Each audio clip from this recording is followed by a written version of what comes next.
A millionaire meets a poor mother and her 2 children at the cemetery when she visits her husband. They are then surprised to discover that their loved ones passed away on the same day. And then, a secret is revealed. Daniel Livingston tightened his grip on the steering wheel as his black SUV cut through the thick layers of snow, the wipers swiping mechanically against the relentless flurry. The sky hung low, heavy with the weight of winter, casting a grey pallor over everything. He didn't need the GPS to navigate to Greenwood Cemetery. His hands turned the wheel out of habit, guiding him through the winding roads that led to a place he both longed for and dreaded. The iron gates loomed ahead, their edges lined with frost. He pulled into the nearly deserted lot, shutting off the engine. Silence settled over him, thick and unyielding. He exhaled, his breath a ghostly mist in the frigid air, then reached for the bouquet of white roses lying on the passenger seat. Their petals were pristine, untouched by the cold, unlike the memories that clung to him, frayed, worn, and yet painfully intact. He stepped out, the crunch of his boots against the snow the only sound accompanying him. The cemetery stretched before him in endless rows of headstones, half buried beneath nature's quiet assault. The wind howled, a lonely, hollow sound, as he trudged forward. Charlotte's grave was easy to find. He had walked this path too many times. The polished marble headstone bore her name, delicate and precise, etched into eternity. Charlotte Livingston, beloved wife. Nothing more, nothing less. He knelt, brushing away the thin layer of fresh snow that had gathered on the stone, his fingers lingering over the carved letters. "Hi, my darling," he murmured, voice barely above a whisper. The words felt hollow, lost against the vastness of the cold. He placed the roses gently against the base of the headstone, their stark white blending seamlessly with the snow. The silence between them had always been comfortable, even when she was alive. Now it was unbearable. A sound, soft, barely there, carried through the air, tugging him from his thoughts. He turned, instinctively scanning the cemetery. A few rows away, near an older section of the grounds, 3 figures huddled together in the snow. A woman and 2 children, their forms partially obscured by the storm. Daniel hadn't expected anyone else to be here in this weather. His brows furrowed as he observed them. The woman, wrapped in a thick wool coat, knelt in front of a headstone, her hands gently brushing away the snow as she spoke softly to the 2 boys beside her. The children, bundled in mismatched scarves and mittens, mirrored her movements, placing something, a small bouquet of wildflowers, against the grave. The wind carried snippets of their conversation. "We should go now, Mom," one of the boys said, shifting from foot to foot, his breath coming out in hurried puffs. "It's getting colder." The woman's voice was calm but weary. "Just a little longer," she said. "Say what you want to say to Dad." Daniel didn't mean to intrude, but something about the scene held him in place. The way the woman's shoulders curled inward, as if shielding herself from more than just the cold. The way the boys fidgeted, their young faces half hidden by their scarves, yet still carrying something unmistakable. Grief, small and uncertain, but present all the same. His gaze drifted down to the headstone they surrounded, and his breath hitched slightly. Gerald Carter. He didn't recognize the name. It was not placed beside Charlotte's, but they still are neighbors. His thoughts flickered with curiosity before he pushed it aside. This wasn't his place. The wind picked up, sharp and biting. The younger boy, perhaps no older than 6, shivered violently, his teeth chattering despite the layers he wore. The woman, noticing this, pulled him closer, rubbing his arms. Then, the words that made Daniel pause. "Mom, when can we go home?" the older boy asked, his voice strained. The woman let out a slow breath. "We can't. The trains aren't running because of the storm." Daniel's fingers tightened around his coat. He hadn't even considered the possibility of being stranded. He had a vehicle, a home waiting for him, They had neither. The woman hesitated, glancing around as if looking for options that didn't exist. "We'll find something," she reassured them, but even Daniel could hear the uncertainty in her voice. He exhaled, tilting his head back to stare at the thick clouds overhead. He wasn't the kind of man to involve himself in the lives of strangers. He was used to calculated decisions and logical choices. But standing there, in that desolate cemetery, watching a grieving woman and her children face an uncertain night in a storm, something shifted. Daniel stepped forward before he could overthink it. "You shouldn't stay out here much longer," he said, his voice carrying across the space between them. The woman startled, looking up sharply. Her gaze met his, dark eyes, guarded yet tired, filled with a quiet kind of strength. Her children turned to him as well, blinking in wary curiosity. Daniel gestured toward the snowfall. "There's a cafe not far from here. Warm food, a place to sit. If you want, I can take you there." She hesitated, studying him. He wasn't sure what she saw. A well-dressed man in a tailored wool coat, standing amidst the snow, with a polished sadness in his eyes. A stranger. She glanced down at her children, then back at him. "Why?" she asked. The honesty in her voice caught him off guard. He considered lying, making it seem like a casual offer, but instead he found himself saying, "Because no one should be out in a storm like this, especially with women and children." A long silence stretched between them. Then, finally, she nodded. Daniel stepped aside, waiting as she murmured something to the boys, who exchanged glances before grabbing onto her coat. As they followed him toward his car, their footprints left fragile imprints in the fresh snow. The storm showed no signs of stopping. Neither did whatever had just begun. The hum of the heater filled the small cafe, its warmth a stark contrast to the bitter cold pressing against the frosted windows. Inside, the scent of fresh coffee and baked bread wrapped around them like an embrace, chasing away the chill that had settled in their bones. The cafe itself was quiet, just a few patrons hunched over steaming cups, shoulders heavy with the weight of winter. Daniel sat across from Linda and the two boys, his fingers curled loosely around the ceramic mug in front of him. He hadn't touched his coffee.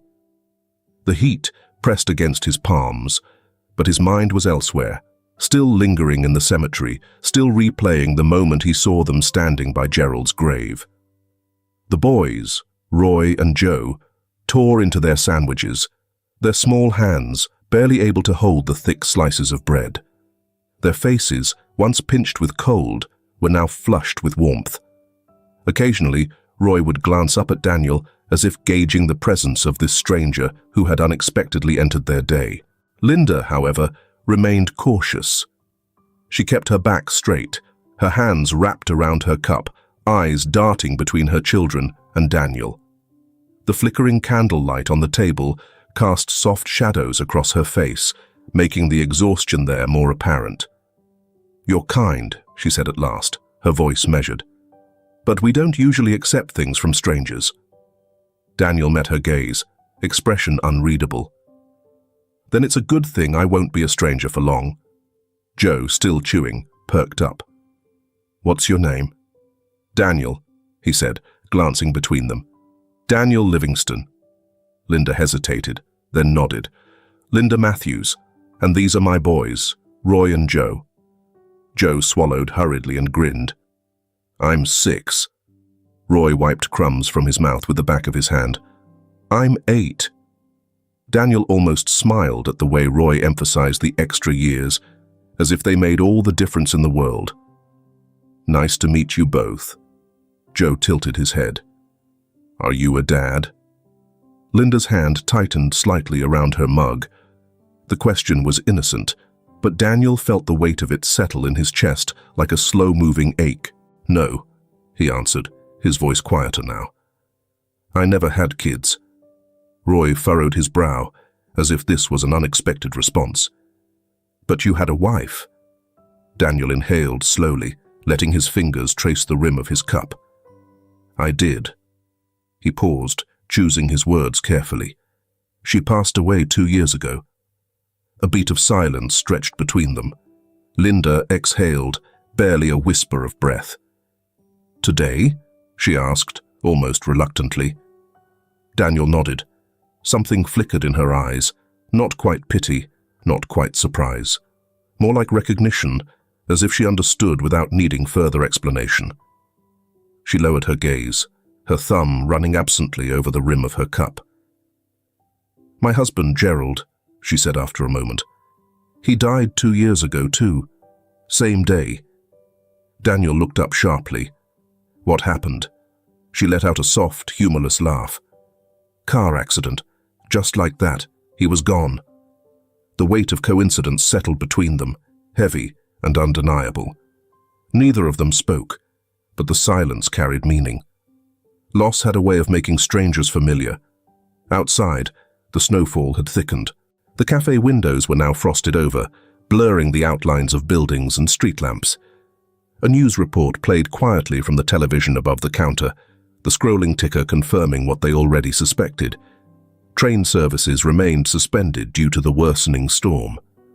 Linda glanced at her boys, her fingers tightening slightly around the cup. "We need to figure something out," she murmured. "I didn't plan for this." Daniel studied her for a moment. The tension in her posture, the way her shoulders held the weight of too many burdens. "I have a place nearby," he said finally. "You're welcome to stay until the storm clears." Her head snapped up, suspicion flickering in her eyes. "We don't need—" "I'm not offering out of pity," Daniel cut in, his tone even. "Just practicality. The roads are bad. The boys need to rest. And frankly, the only other option is a freezing train station. Moreover, our spouses are considered neighbors, so we can help each other." Joe turned to his mother, eyes wide. "Mom, can we? Please?" Roy, usually more reserved, nudged her sleeve. "I don't want to sleep in the station." Linda's jaw tightened. She was weighing her options, measuring the risks. Daniel didn't blame her. He was a stranger after all. But then she looked at her boys, their small hands clutching at her coat, their faces still ruddy from the cold. She let out a slow breath. "All right," she said finally. "Just for the night." Joe beamed. Roy exhaled, relieved. Daniel finished the last sip of his now lukewarm coffee. "Let's go then," he said, standing and shrugging on his coat. As they stepped outside, the cold hit them instantly, sharp and unforgiving. The wind howled through the streets, kicking up swirls of snow that blurred the city lights. Linda pulled the boys closer to her side, her breath visible in the icy air. Daniel turned toward the parking lot, leading the way. He didn't know why he had made the offer, or what exactly he expected from this strange evening. But as he glanced back and saw the three of them walking just a step behind him, their footprints overlapping in the snow, he had the oddest feeling that maybe, just maybe, they weren't meant to be strangers after all. The drive through the snow-covered streets was silent, except for the rhythmic swish of the windshield wipers and the occasional hum of the heater working to stave off the cold. The city, usually alive with movement, had been subdued by the storm, its streets nearly deserted, its buildings shadowed under the weight of thick snowfall. Daniel kept his eyes on the road, hands steady on the wheel. The boys sat in the back seat, their energy subdued by exhaustion, their heads bobbing slightly as sleep threatened to overtake them. Linda sat beside him, her posture rigid, her fingers clenched in her lap. He could feel her hesitance, the unease of stepping into a stranger's home. When they finally arrived, Daniel pulled into the driveway of a tall, modern house, its large glass windows reflecting the pale glow of streetlights. The home stood in stark contrast to the warmth it lacked inside. He pushed open the car door, stepping out into the crisp night air, and moved to retrieve the boys' small bags. Linda hesitated before doing the same, glancing up at the imposing house before her. Inside, the warmth was immediate, but it carried no sense of comfort. The air smelled clean, sterile almost, as if the house had been lived in, but never truly inhabited. Linda's gaze swept across the open living room, where sleek, minimalistic furniture occupied the space like artifacts rather than possessions of sentimental value. But what caught her attention were the photos, lining the walls, resting on bookshelves, sitting on the grand piano near the staircase, frames of Charlotte, her presence frozen in time. A woman with soft, kind eyes, captured in moments that were meant to last forever. Some photos were of her alone, others of her with Daniel, their smiles untouched by the shadow of what was to come. Linda swallowed and turned away. The boys, however, were unfazed by the ghosts that lingered within these walls. Joe was the first to step forward, his small hands trailing over the polished wooden banister as he peered curiously into the unfamiliar space. Roy followed, his gaze flickering over the shelves, the books, the pristine countertops, everything untouched, undisturbed.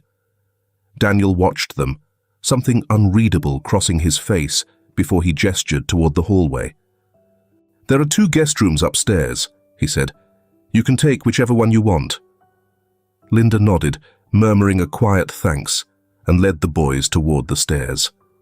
Their footsteps were light against the hardwood, their whispers fading as they disappeared into the hallway. Daniel lingered for a moment before shrugging off his coat and heading toward the kitchen. He hadn't planned on hosting guests, but it felt natural to move, to busy his hands, to do something other than stand in the center of his too-empty home. By the time Linda returned, her boys settled and asleep, she found him in the dining room, setting plates on the table. A quiet dinner had never been part of the plan, but neither of them seemed eager to return to silence just yet. She hesitated before taking a seat. "You don't have to do all this," Daniel shrugged, settling into his own chair. "It's just food." The meal was simple, nothing extravagant, nothing overly planned. But to Linda, it was the first real dinner she had eaten in weeks, without the weight of financial worry pressing against her ribs. The warmth of the soup, the scent of fresh bread, the way steam curled from the surface of their cups. It was the kind of comfort she had long forgotten. For a while they ate in silence, the fire crackling in the nearby hearth. Then, unexpectedly, Linda spoke. "I left town after Gerald died," she said, her voice measured, distant. "We didn't have much, but the house held too many memories, too much history I couldn't bear to wake up to every morning." Daniel glanced at her but didn't interrupt. "I thought moving away would make things easier," she continued, tracing the rim of her cup with her thumb. "But I was wrong.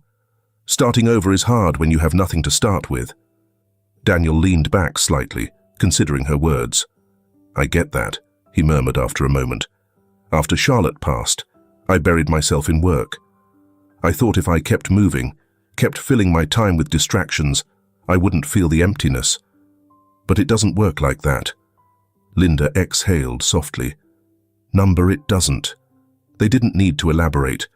Loss had a way of speaking in the spaces between words, in the quiet pauses, in the way 2 people who had never met before could recognize the same grief in each other's eyes. The fire flickered, its glow dancing against the glass windows.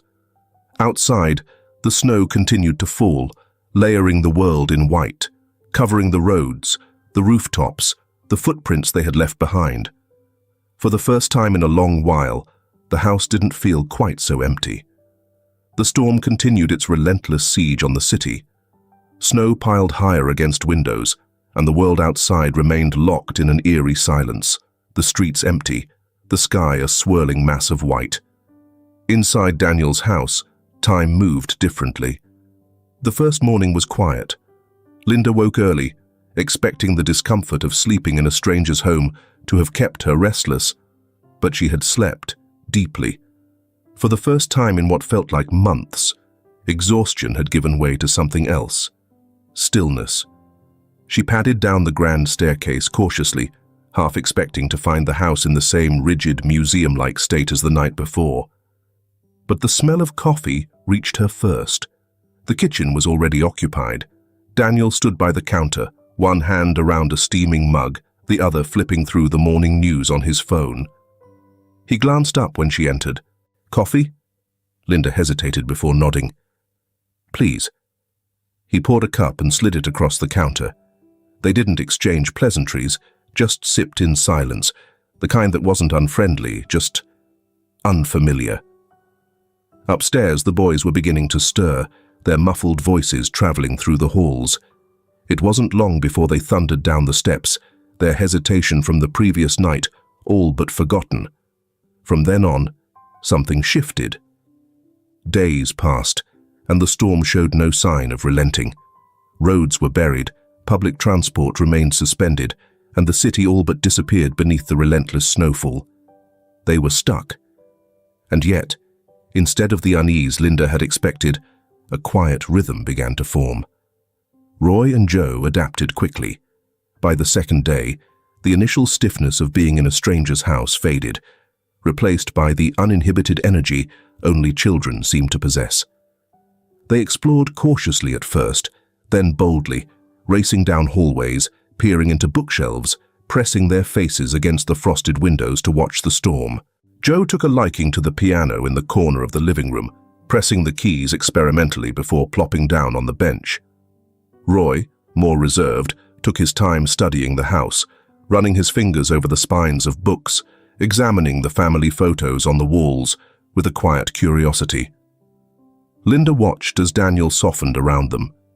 At first, he observed from a distance, accustomed to solitude, unsure of how to navigate the sudden presence of two children in his space. But the boys were persistent in their ability to weave themselves into someone's world. Joe dragged him into impromptu games, delighted when Daniel, albeit reluctantly, humored him. Roy asked him questions about books, about the city, and about the massive telescope that sat unused in the upstairs study.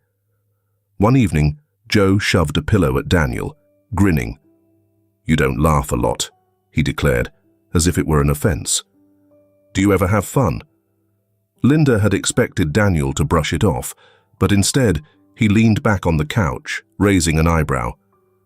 "I do," he said simply. "I just don't show it as much as you do." Joe squinted at him, as if trying to figure out whether that was true.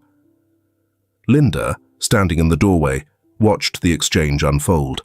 It was subtle, the way Daniel had changed since their arrival. He still carried himself with that same reserved air, but there was something less rigid about it now, like an old wound that no longer ached as much as it used to. And then, one night, when the boys had finally exhausted themselves into sleep, Linda and Daniel found themselves alone by the fire. The flames crackled softly, the only sound in the otherwise quiet house. Neither of them spoke at first, but it wasn't an awkward silence. It was the kind that settled comfortably between two people who understood that not everything needed to be said. Linda pulled her legs up onto the couch, her fingers wrapped around a cup of tea. "They like you," she said after a while. Daniel glanced at her, his own drink untouched in his hands. "They're good kids." She nodded, letting the warmth of the fire seep into her skin. "They don't let people in easily. After Gerald, it was hard for them to understand why he was gone." Daniel remained quiet, waiting. Linda exhaled slowly. "For a long time, I didn't know how to be enough for them. I still don't. It's like, there's this weight I carry, and no matter how hard I try, I can't seem to put it down." Daniel studied the fire for a moment before speaking. "I think," he said slowly, "that sometimes we don't have to put it down. We just have to learn how to carry it differently." She turned to him, surprised. His gaze didn't meet hers, but there was something raw in the way his fingers curled around his glass, in the way his voice had softened. "Losing someone leaves holes in places you don't even realize," he murmured. "I kept thinking if I ignored them long enough, they'd close on their own." Linda's throat tightened. "Did they?" He let out a quiet breath. "No." Neither of them had spoken of their spouses since the first night. There was no need, because grief was a language in itself, because loss was something that settled between them without ever having to be explained. The fire burned lower, its embers glowing faintly against the dim-lit room. Outside, the snow continued its descent, slow and steady, blanketing the world in an endless stretch of white. For the first time in years, neither of them felt completely alone. The storm still hadn't let up. It stretched on, relentless and unyielding, wrapping the world in layers of quiet, endless white. The snow had climbed halfway up the windows, turning them into frosted barriers between the warmth of the house and the silent, buried city outside. Inside, life moved at an unfamiliar pace. The boys had claimed the space as their temporary playground, their laughter bouncing off the high ceilings, filling the house with a lightness that hadn't been there in years. Linda had settled into a quiet routine, cooking meals, helping the boys with their schoolwork, watching the way Daniel's guarded edges softened as the days passed. On the fourth afternoon, while Linda busied herself in the kitchen, Roy and Joe wandered upstairs, their curiosity leading them toward the one place they hadn't yet explored, Daniel's study. The door was slightly ajar, and inside, the room was different from the rest of the house. While the living areas felt curated, like a space waiting to be occupied, the study had the quiet messiness of a room that belonged to someone. Papers stacked on the mahogany desk, a half-empty whiskey glass left near a collection of books, a telescope angled toward the window, as if once, long ago, someone had been waiting to look at the stars. Joe, always the braver of the two, darted forward first. "Look at all the books," he whispered, though there was no real reason to keep his voice low. Roy trailed after him, his fingers skimming the spines of books, pausing on one that had gold lettering embossed on the cover. But it was the wooden shelf in the corner that caught his attention. A row of albums stacked neatly, their spines worn from years of handling. He pulled one out, his small hand struggling slightly with the weight of it. Joe, noticing, scrambled to help. Together, they heaved it onto the floor, flipping it open. The first page was filled with pictures of Daniel, younger, standing beside a woman with dark hair and soft eyes. "This must be his wife," Roy murmured.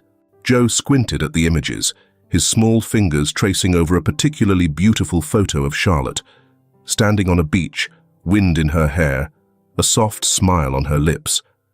But something else caught his attention. His breath hitched. "Wait!" Joe suddenly blurted, pointing at the picture with wide eyes. "She has Dad's necklace." Roy frowned, leaning in. "What?" Joe jabbed his finger at the chain resting against Charlotte's collarbone. It was small, but distinct, an intricate silver crescent moon wrapped around a tiny, shimmering star. "That's the same necklace Dad used to wear," Joe insisted. "Exactly the same." Downstairs, Linda heard the commotion. "Boys," she called, setting down the dish towel. When they didn't respond, she sighed, wiping her hands before making her way up the stairs. The moment she stepped into the study, Roy turned to her, excitement written across his face. "Mom, look," he said, dragging the album toward her. Linda barely had time to scold them for rummaging through things that weren't theirs before Joe was pulling at her sleeve, pointing at the picture. She glanced down, expecting some innocent discovery, but the moment her eyes landed on the necklace, she froze. Her breath caught in her throat. It was unmistakable, the crescent moon, the tiny star, the delicate way the chain looped around itself. Gerald had worn an identical one. She had seen it every day for years. It had been one of the only things of his she had kept, tucked safely in a box of belongings she couldn't yet bear to part with. Her fingers trembled slightly as she reached out, tracing the photograph as if touching it would make sense of what she was seeing. "What's wrong?" Roy asked, frowning at her sudden change in expression. Linda didn't answer. She turned, her gaze searching the doorway, where Daniel now stood, silent. He must have heard their voices, or maybe he had sensed something shifting, something unraveling in the stillness of the house. His eyes flickered to the photo in her hands. For a moment, There was only silence. Then, without a word, Daniel turned and walked away. Linda hesitated only a second before following. She found him in his bedroom, kneeling beside a sleek wooden dresser, pulling open a drawer that had clearly not been touched in a long time. And then he took something out. A small silver chain, its pendant gleaming faintly in the dim light. A crescent moon. A tiny star. Linda's heart pounded. Daniel held it in his palm, staring down at it like it was something foreign, something he had never really looked at before. Then slowly, he lifted his head to meet her gaze. Her voice was barely a whisper. Gerald had one just like that. Daniel exhaled sharply, gripping the necklace tighter. Charlotte wore this all the time. I never questioned where she got it. His voice was steady, but something dark flickered beneath the surface, something Linda couldn't yet name. Her hands curled into fists, because this wasn't just a coincidence. Coincidences didn't make your stomach churn. They didn't make your skin prickle with an unspoken sense of dread. She forced herself to breathe, to keep her voice even. I still have Gerald's. Daniel's fingers tightened around the chain. His expression remained unreadable, but there was something in his posture that had changed. Something sharper, more alert. For the first time since they met, Linda saw something flicker in his eyes that wasn't grief. It was suspicion. The storm howled outside, pressing against the windows, sealing them in. For the first time in days, the warmth of the house felt suffocating. The house, once a reluctant sanctuary from the storm, now felt like a suffocating cage. The fire still burned in the hearth, but its warmth no longer reached Linda's skin. Her hands trembled slightly as she tucked the boys into bed, their small, oblivious faces peaceful in the dim glow of the bedside lamp. "Mom?" Joe's voice was thick with sleep. "Are we still staying tomorrow?" Linda swallowed hard. She forced a smile, brushing his hair back from his forehead. "We'll see, sweetheart. Go to sleep." Joe hummed in response, already drifting, while Roy shifted slightly but didn't wake.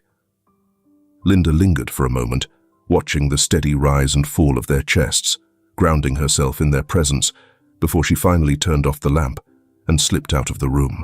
The hallway stretched before her, dimly lit, impossibly silent. Daniel was waiting downstairs. She knew without needing to check. She found him where she expected, standing near the fireplace, his posture stiff, hands clenched at his sides. The necklace was still in his palm, his thumb absently tracing over the delicate curve of the crescent moon. He didn't look up as she approached, but the tension in his shoulders made it clear he was waiting for her. Linda didn't know what to say. There were no words for whatever this was, the unease curling deep in her stomach, the unspoken understanding that something had shifted between them. She exhaled, folding her arms tightly across her chest. "Gerald never took his off," she said, breaking the silence. Her voice was quieter than she wanted it to be. "He always said it was special, but I never thought to ask why." Daniel finally looked at her then, his expression unreadable. Charlotte said the same thing. His grip on the chain tightened. "She wore it almost every day. I never thought twice about it. She had a lot of jewelry." Linda swallowed. The implications settled like lead in her stomach, a slow, creeping sickness. She rubbed her arms, suddenly cold despite the fire behind her. It could still be a coincidence. Daniel's jaw tensed. He didn't say anything for a moment. Then slowly, he exhaled through his nose, shaking his head. "I don't believe in coincidences." Neither did she. But she wanted to. She wanted this to be nothing more than a strange, meaningless connection, something they could brush off, forget, move past. Because if it wasn't... Linda pressed a hand to her forehead, squeezing her eyes shut for a brief second. Daniel, still gripping the necklace, turned abruptly and strode across the room. She blinked, watching as he reached for his phone on the kitchen counter, his movements deliberate, sharp. Her stomach twisted. "Who are you calling?" He barely hesitated before responding. "Someone who can tell me the truth." Daniel had called his friend, an expert in fine jewelry authentication, an old college acquaintance who had made a career out of tracking rare and custom pieces. Now they were waiting. Does this situation make you both angry and sympathetic? If so, leave a comment, potato, below. The clock on the wall ticked loudly in the silence, each second stretching unbearably long. And then, the phone rang. Daniel snatched it up immediately, pressing it to his ear. "Peter." Linda could barely hear the words spoken on the other end, but she saw the shift in Daniel's posture, the tightening of his shoulders, the way his fingers curled around the edge of the kitchen counter. He didn't say a word for a long time, just listened. Then, slowly, his grip on the phone slackened.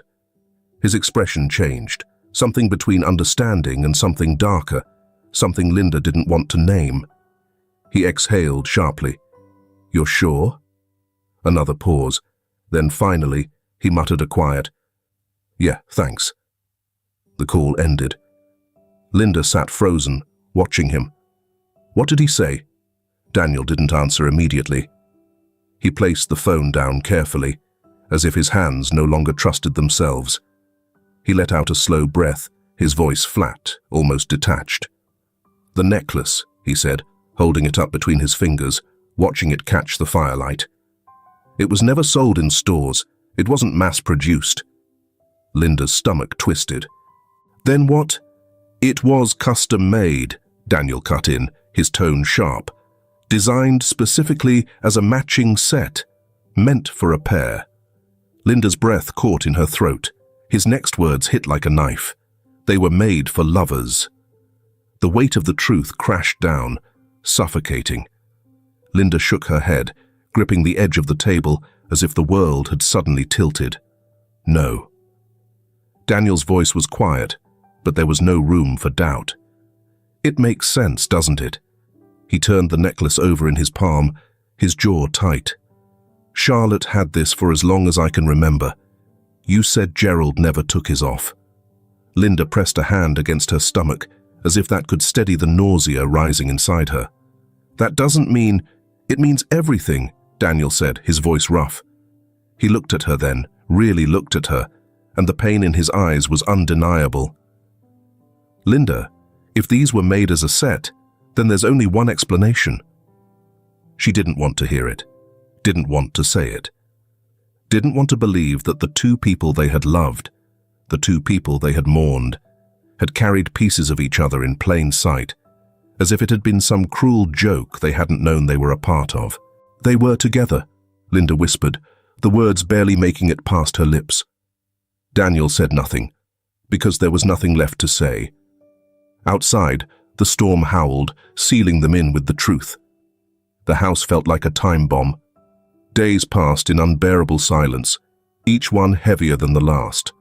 The air between Daniel and Linda was thick with unspoken truths, a tension neither of them dared to address.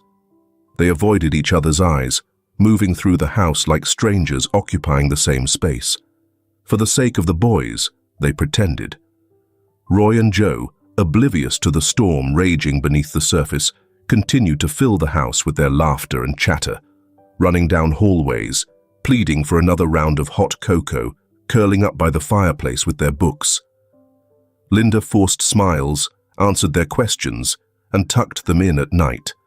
But the weight of the unknown pressed down on her like a hand around her throat.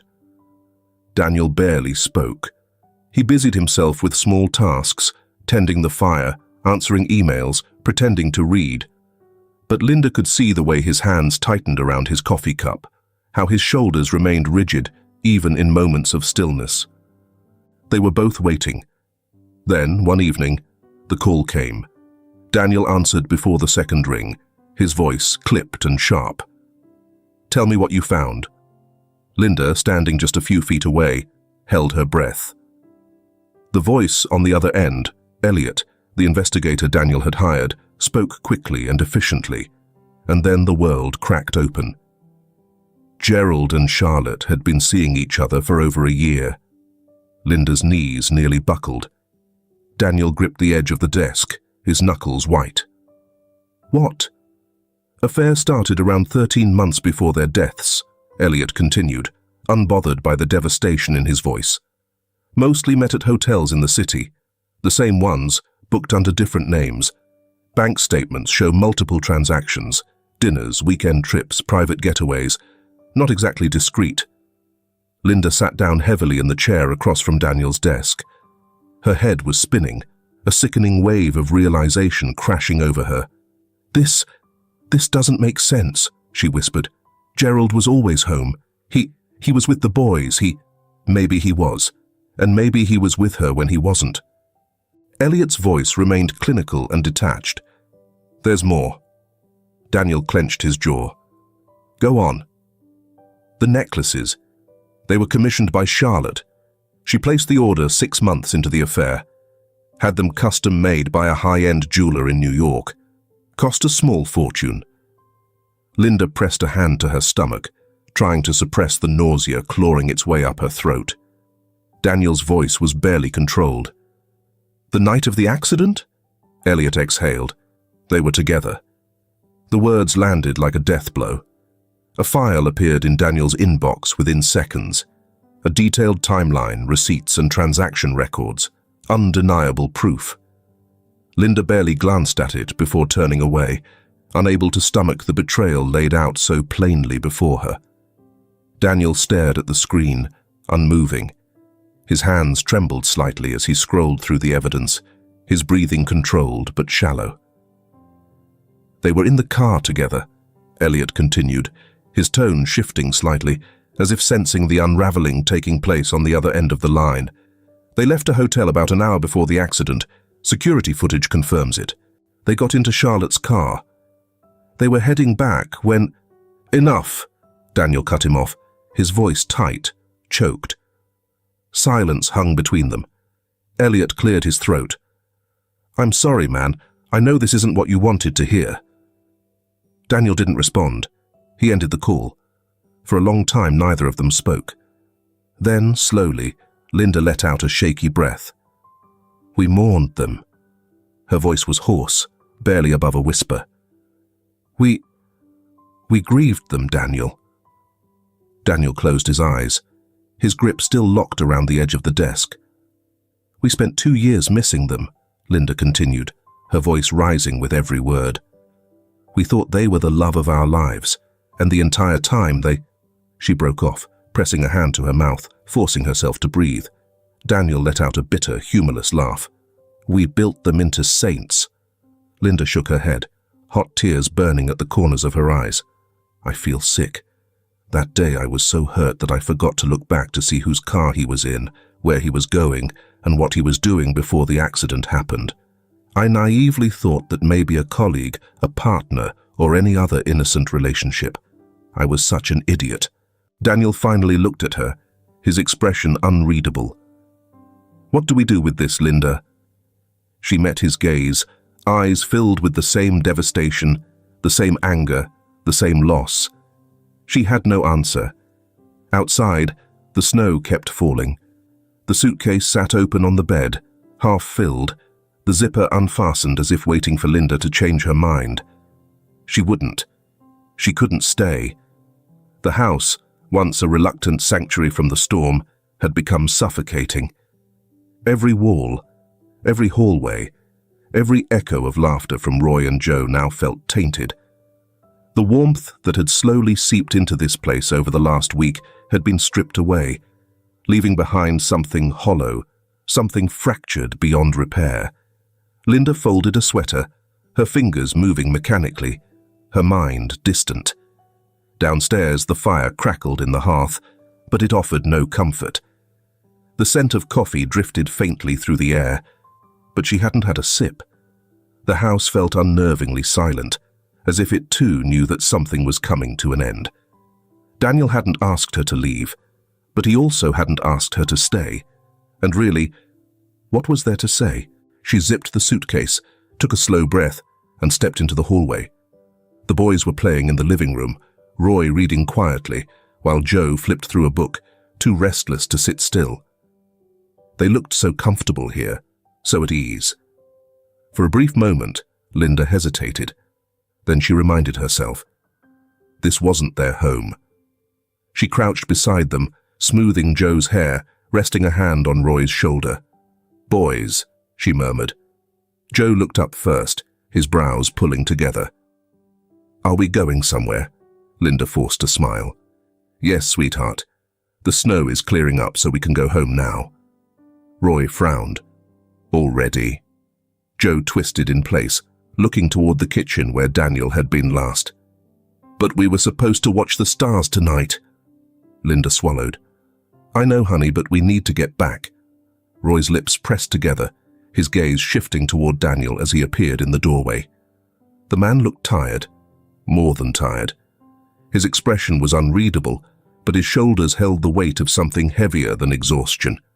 Joe jumped up, running toward him without hesitation. "Daniel, are we leaving?" Daniel knelt slightly to meet the boy's eyes, offering a small nod. "Yeah, bud." Joe's face scrunched. "But why? We like it here." Linda's throat tightened. She didn't expect this to hurt so much. Daniel hesitated, then ruffled the boy's hair. "It's just time, kid." Joe pouted but didn't argue. Instead, he lunged forward, wrapping his small arms around Daniel's neck. "Then we have to come back. Right, Roy?" Roy, usually the quieter one, stepped forward. His arms wrapped around Daniel's waist, clinging a little longer than his brother did. "You'll visit us?" he asked, voice muffled against the fabric of Daniel's shirt. Daniel stiffened just slightly, but then his hand came up, resting on the boy's back. "Yeah," he murmured. "Of course." Linda pressed a hand to her chest, blinking rapidly. She needed to get out of here before she changed her mind. The boys released Daniel, bounding toward their coats with the carelessness of youth, their grief not yet formed, their understanding of goodbyes still soft around the edges. Linda turned to Daniel. Their eyes met. This was the part she had been dreading the most. She gripped the handle of her suitcase, her knuckles turning white. "Thank you," she said, the words feeling small and inadequate. Daniel nodded. He didn't speak for a moment, and when he did, his voice was rough. I'll send you the rest of the boys' things, if they left anything behind." Linda nodded. "All right." Another silence, one neither of them knew how to fill. Finally, Daniel exhaled. "Take care, Linda." She forced herself to smile, though it felt like a lie. "You too." Then she turned and walked out the door. The moment it clicked shut behind her, Daniel felt something in his chest pull tight, then snap. The silence left in their absence was unbearable. That night, Daniel stood in the middle of his living room, staring at the wall. The photos were still there. Charlotte's smile, frozen in time, hung in gilded frames, watching him from every corner of the house. He reached for the nearest one, fingers curling around the frame, and pulled it down. Then another, and another. One by one, he took them all down, his movements slow and deliberate. When he was done, he stood in the empty space where they had once been, breathing heavily, his hands trembling at his sides. Charlotte didn't deserve a place here anymore, and for the first time in 2 years, the house finally felt like his again. Linda's apartment was smaller than Daniel's house, but the moment she stepped inside, it felt heavier. The familiar creak of the floor beneath her boots, the faint scent of the lavender candle she had left half-burned on the counter, the cluttered shelves filled with children's books and scattered toys. It should have brought her comfort. Instead, it felt foreign. She stood by the door for a long moment, gripping the handle of her suitcase like an anchor, before finally forcing herself to move. Roy and Joe, on the other hand, adjusted immediately. They bounded into their bedroom, flopping onto their beds like they had never left, laughter spilling between them. Joe kicked his feet excitedly against the mattress. "It's not as soft as Daniel's house, but it's ours." Linda swallowed the lump rising in her throat. She forced a smile. "Yes, sweetheart, it's ours." The moment she said it, Her chest ached. She left them to settle in and made her way to her own bedroom. The space felt untouched, frozen in time, just like she had left it. But tonight, it felt smaller. The walls seemed closer. The bed, which had once felt like a place of rest, now felt cold. Without thinking, she walked to the closet and pulled open the door. Gerald's things were still there. His jackets, his shirts, clothes that had hung untouched for 2 years.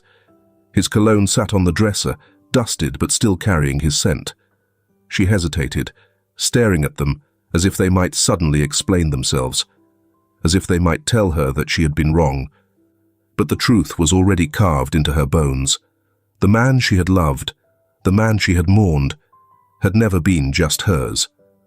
Linda reached for the first shirt, pulled it from the hanger, and folded it carefully. Then another, and another. By the time she was finished, there was nothing left but an empty closet and a cardboard box filled with the remnants of a man she no longer knew. She closed the lid, exhaling. She wasn't crying. Not anymore. Some griefs burned like fire, but this one settled into something else, something quieter, heavier, final. The house was quiet. Too quiet. Daniel had thought the silence would be comforting after Linda and the boys left, that it would bring back some semblance of normalcy. Instead, it pressed against him, thick and suffocating. The absence of their voices, their laughter, even the light patter of their footsteps on the hardwood floor.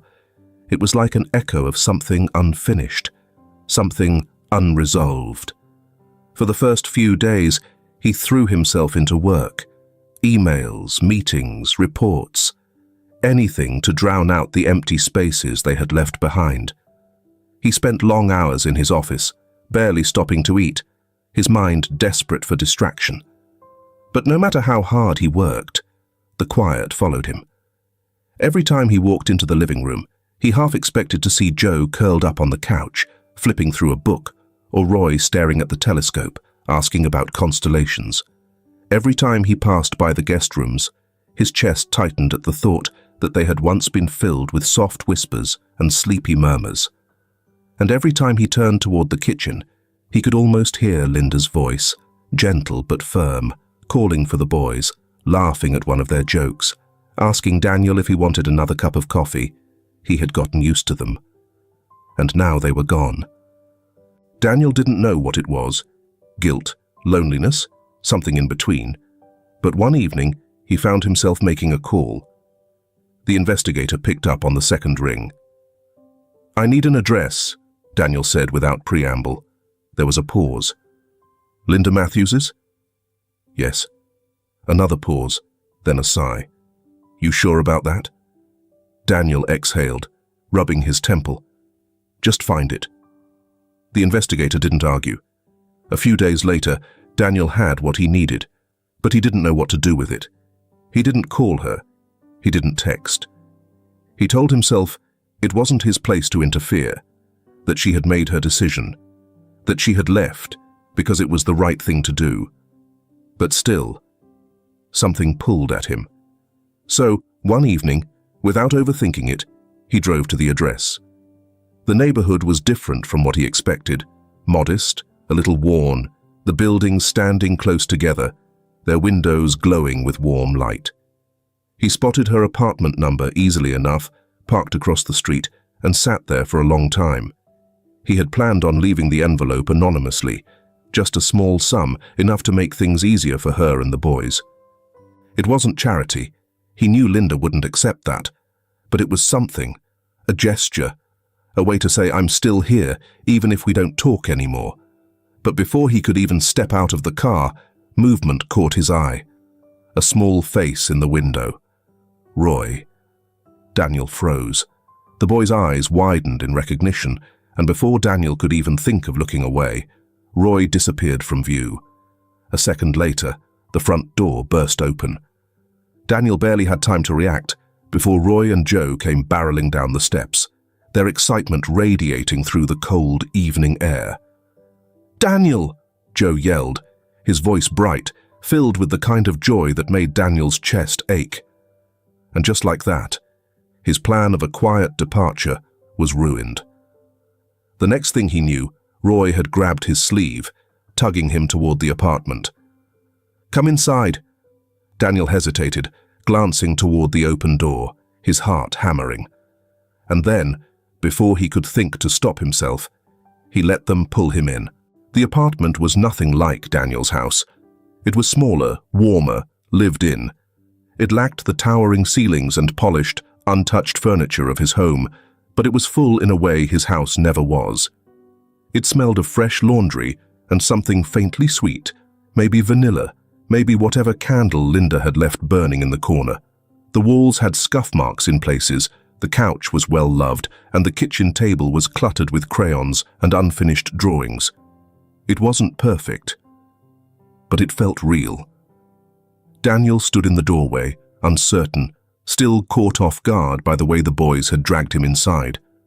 His hands were still cold from the night air, but in here, everything was warm. Linda was standing by the kitchen counter, her expression unreadable. He couldn't tell if she was surprised, annoyed, or something else entirely. "Daniel," she said, like she wasn't sure if he was real. He exhaled, feeling slightly ridiculous. He was outside," Joe announced proudly, bouncing on his heels. "We saw him from the window." Roy nodded, crossing his arms. He was probably gonna leave, but we caught him. Linda's eyes flickered, and for a brief moment, he thought she might tell the boys to go to their room, that this wasn't a conversation they should hear. But instead, something shifted in her expression, something that made the knot in Daniel's chest loosen just slightly. She sighed, shaking her head. "Well, since you're here, you might as well stay for dinner." Daniel blinked. "I don't—" Joe grabbed his hand before he could finish the sentence. "Come on, Mom made real food, not just toast." Roy smirked. "Yeah, do you even eat actual meals, Daniel?" Linda snorted, covering her mouth to hide her amusement, but Daniel caught it anyway. He let out a slow breath, running a hand through his hair. "All right," he muttered. "I'll stay." The boys cheered, dragging him toward the small dining table where mismatched plates were already set. The room was tight, the chairs a little wobbly, but the second Linda placed a steaming plate in front of him. Something in his stomach twisted. It had been a long time since someone had cooked for him. They ate together, and for the first time in days, maybe even weeks, the past felt like it was staying exactly where it belonged. In the background. They didn't talk about Charlotte. They didn't talk about Gerald. They talked about Joe's school project, about how Roy had started reading a book about space because of Daniel's telescope. Linda asked how work was going, and Daniel found himself answering without hesitation. He told them about the ridiculous email chains that never seemed to end, the way people in his office tiptoed around him like he might snap. Linda smirked over her glass of water. "You do kind of have that effect on people." Daniel scoffed. "I do not." Roy nodded. "Yeah, you do." Joe stuffed a spoonful of mashed potatoes into his mouth and mumbled, "You're scary, but not scary." Daniel raised an eyebrow. "That doesn't even make sense." Joe shrugged. "It does in my head." Linda laughed then, an actual, genuine laugh, and Daniel felt something shift in his chest. After dinner, the boys pulled him to the couch, forcing him to watch their favorite cartoon. Linda sat on the opposite end, curled up with a blanket, and though they didn't talk, the silence wasn't uncomfortable. The weight between them was still there, but it didn't feel as heavy. When the boys finally fell asleep, Joe snoring softly against Daniel's arm, Roy curled up with a book half fallen from his hands, Linda stood, stretching.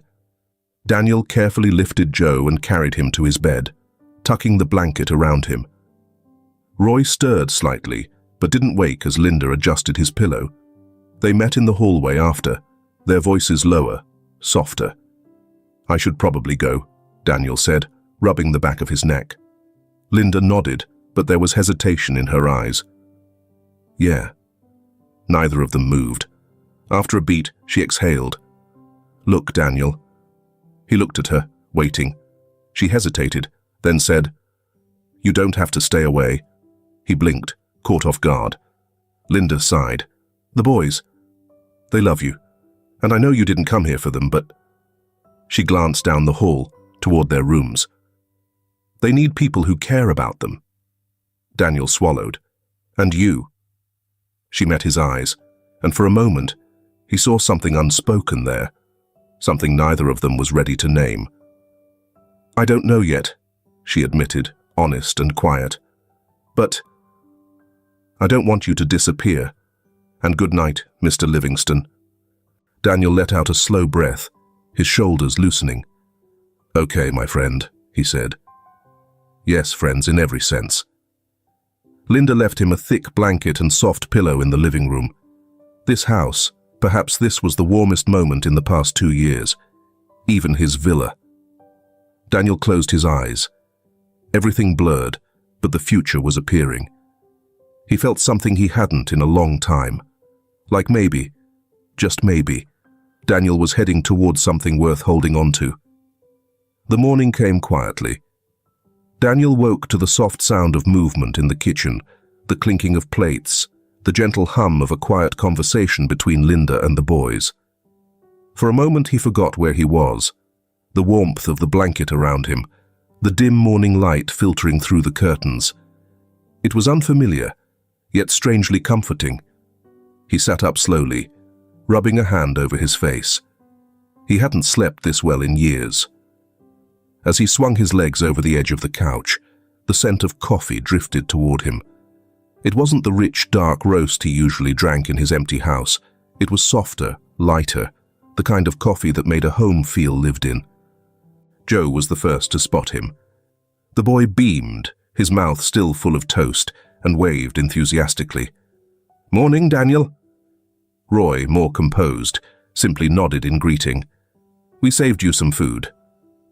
Daniel smiled, shaking off the last remnants of sleep. "Thanks, Bud."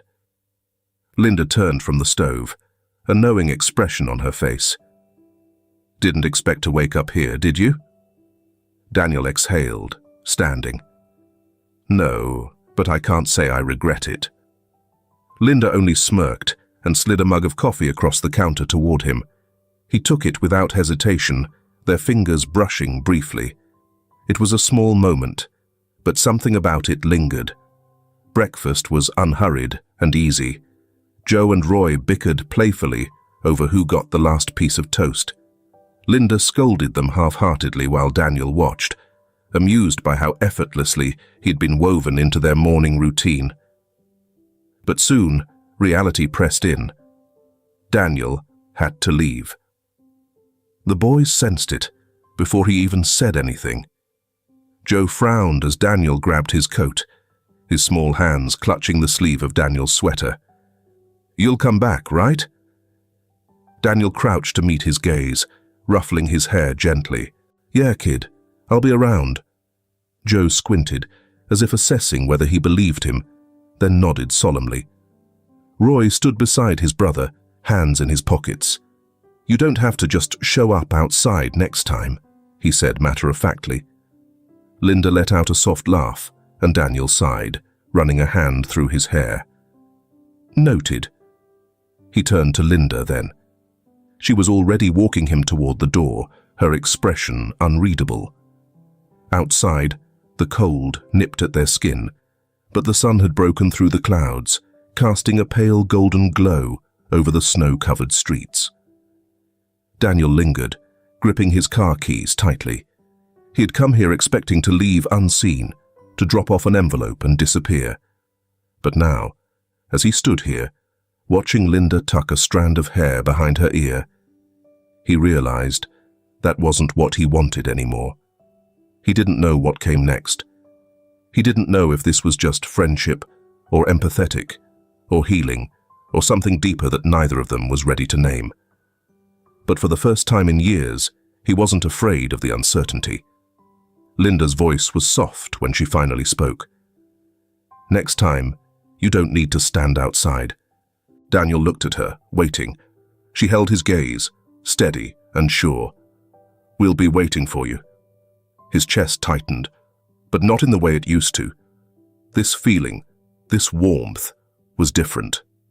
Daniel nodded. "All right." Linda offered him a small smile, a real one. He stepped toward his car, the boys running after him, waving as he opened the door. "Bye, Daniel," Joe called. Roy gave him a firm nod. "See you later." Daniel smirked. "See you later, bud." He slid into the driver's seat, started the engine, and for the first time in a long time, leaving didn't feel like an ending. As he drove off, he glanced in the rearview mirror one last time. Linda and the boys stood together on the snowy sidewalk, watching him go.